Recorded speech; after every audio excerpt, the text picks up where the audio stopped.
এমন আওয়াজ তুলুন যাতে আপনাদের আওয়াজে উত্তরের দাঁত ভাঙ্গা, দক্ষিণে আমাদের ধুলাউড়ি রাজীবপুর, পশ্চিমে কোদালকাঠি নয় ব্রহ্মপুত্র নদ পাড়ি দিয়ে চিলমারির পাহাড় অঞ্চলে যা ধাক্কা লাগে ব্রহ্মপুত্র ক্রয় করার প্রয়োজনে 2500 করে টাকা প্রতি মাসে সরকারের পক্ষ থেকে দেওয়া হবে, যাতে আমাদের মহিলাদের আর্থিক নিরাপত্তা, সামাজিক নিরাপত্তা, পারিবারিক নিরাপত্তা বৃদ্ধি পায় এবং বাংলাদেশ যাতে সমৃদ্ধ বাংলাদেশের দিকে এগিয়ে যায়। ওনারা বলছেন যে আমাদের দেশ তো কৃষি প্রধান দেশ, এই কৃষি প্রধান দেশে কৃষকদের ভর্তুকি দিবেন, সার, বীজ, কীটনাশক সামগ্রী, কৃষি যন্ত্রপাতি ক্রয়ের জন্য একটা ভর্তুকি দিবেন, এর জন্য কৃষি কার্ড আমাদেরকে দিবেন। এটি নির্বাচনী অঙ্গীকার, কিন্তু ক্ষমতায় গেলে সব বাস্তবায়ন করবে। তারপরে বলতেছেন আনন্দময় শিক্ষার কথা, বলতেছেন আমাদের স্বাস্থ্যের কথা। স্বাস্থ্যের কথা বলতে গিয়ে 1 লক্ষ স্বাস্থ্যকর্মী নিয়োগের কথা বলেছেন। 1 লক্ষ স্বাস্থ্যকর্মী মানে প্রত্যেকটা ইউনিয়ন ওয়ার্ডে আমাদের স্বাস্থ্য সেবার জন্য চিকিৎসার ব্যবস্থা করা হবে, চিকিৎসা কেন্দ্র করা হবে, প্রশিক্ষিত চিকিৎসক নিয়োগ দেওয়া হবে, যাতে আমাদের চিকিৎসার জন্য বিপদে না পড়তে হয়। এই সহ আরো অনেক গুরুত্বপূর্ণ বিষয়, এগুলো আলোচনা করলে রাত তাপার হয়ে যাবে।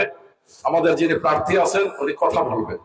আমার ছোট্ট কথা হলো, একটি রাজনৈতিক দল যখন রাষ্ট্র ক্ষমতায় যেতে চায়, তাদের জন্য নির্বাচন হলো উপযুক্ত সময়। আর আমরা যে ভোটটা দিব, এই ভোটই হলো আমাদের নির্বাচনের একমাত্র তহবিল। এটাই গুণতা, এটাই খাদ্য। আপনারা যদি আমাদের এই নির্বাচনে যত ব্যালটে বেশি করে সিল মারবেন ধানের শেষ, আমাদের খাদ্য তত ভারী হবে বিএনপির। 5 বছর পর একটা নির্বাচন হয়, আর আমরা 15 বছর পরে একটা নির্বাচনের দিকে আগাচ্ছি।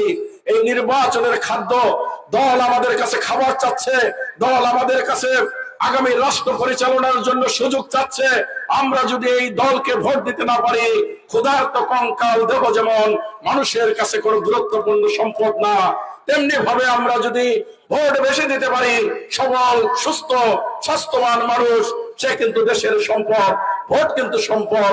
এই ভোটটা আমরা আগামী 12ই ফেব্রুয়ারি আমাদের দলের খাদ্য হিসাবে যাদুরচরের মানুষ এমন আওয়াজ তুলুন যাতে আপনাদের আওয়াজে উত্তরের দাঁত ভাঙ্গা, দক্ষিণে আমাদের ধুলাউড়ি রাজীবপুর, পশ্চিমে কোদালকাঠি নয় ব্রহ্মপুত্র নদ পাড়ি দিয়ে চিলমারির পাহাড় অঞ্চলে যা ধাক্কা লাগে ব্রহ্মপুত্রের ঢেউয়ের মতো, আস্তে পড়া আওয়াজ, স্লোগান আপনাদের তুলতে হবে। যাদুরচরের মানুষ, আপনারাই ভাগ্যবান, আপনারা এই অঞ্চলের কৃতিমান সন্তানের দাবিদার হবেন আজিজুর রহমান নির্বাচিত হলে। আর যদি এই সুযোগ আপনারা না নেন, ইনশাআল্লাহ ভোটের পরের দিন থেকে অঝরে আপনার চোখের জল ফেলবেন। ভোটের পরের দিন থেকে লজ্জায় শরমে রাস্তায় বেরোতে পারবেন না। আমরা সাহস করে ফ্যাসিবাদ বিরোধী আন্দোলন সংগ্রাম করেছি। সাহস করে এই নির্বাচনে আমরা আমাদের পরিবার পরিজন, আত্মীয় স্বজন, ভাই ভগ্নী যেখানেই থাকি না কেন, ঐক্যবদ্ধ ভাবে আমরা ফ্যাসিবাদ বিরোধী আন্দোলনের জবাব দেব ধানের শীষের মার্কায় বিজয় অর্জন করে। এই আহ্বান থেকে আপনাদের সকলের সুস্বাস্থ্য মঙ্গল কামনা করে 12ই ফেব্রুয়ারি পর্যন্ত যাতে সবাই সুস্থ থাকতে পারি এবং আবারও দায়িত্বের কথা বলি, দায়িত্বের ব্যাপারে সদাই হই। সবাই ভালো থাকুন। আসসালামু আলাইকুম ওয়া রাহমাতুল্লাহ।